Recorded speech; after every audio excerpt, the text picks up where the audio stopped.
มาไลหลักและแม็กซิมัสคว้าแชมป์เทนนิสน้ำดื่มหัวเสือโอเพ่น2025มาไลหลักหรือดิไลลาสาวลูกโซดลาวสวีเดนคู่กับแม็กซิมัสนักกีฬาเทนนิสสาวสิงคโปร์สามารถเอาชนะคริสสาวสวิตเซอร์แลนด์ที่คู่กับแสนธนงวัฒน์2-0 เซตด้วยคะแนน6-2และ6-3คว้าแชมป์การแข่งขันเทนนิสประเภทคู่รายการน้ำดื่มหัวเสือโอเพ่น2025หรือ Tiger Head Tennis Open 2025การแข่งขันเทนนิสรายการน้ำดื่มหัวเสือโอเพ่น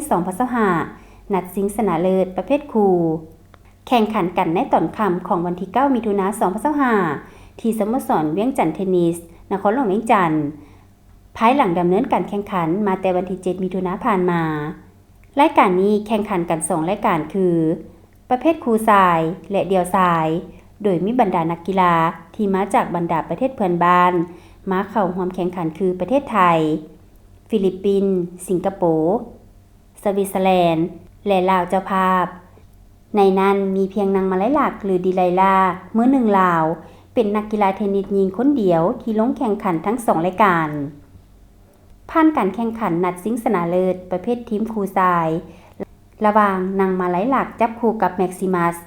สามารถไล่เอาชนะคู่ของคริสกับแสนธนงวัฒน์2-0 เซตด้วยคะแนน6-2และ6-3คว้าแชมป์การแข่งขันเทนนิสรายการน้ำดื่มหัวเสือโอเพ่น2025มาของต่ำคาดพร้อมหับเงินรางวัล30ล้านกีบและขันแชมป์ส่วนอันดับที่2ได้หับเงินรางวัล10ล้านกีบและขันแชมป์อีกด้วย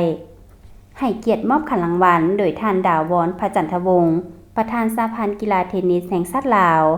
และมีต่างหน้าบริษัทเบียร์ลาวจำกัดผู้ให้การสนับสนุนหลักเข้าร่วม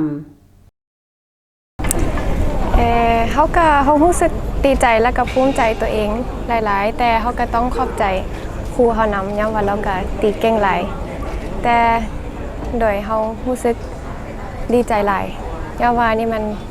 นครั้งแรกที่เขาชนะรายการใหญ่ๆอยู่แล้วแน่ซีเกมเขาอยากไปแข่งแน่นอนเขาอยา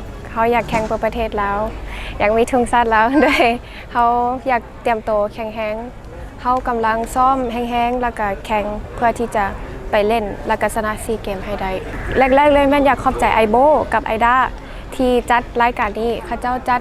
ดีอีหลีแล้วก็เขาอยากขอบใจสปอนเซอร์น้ำหัวเสือบอลทูบี้แล้วก็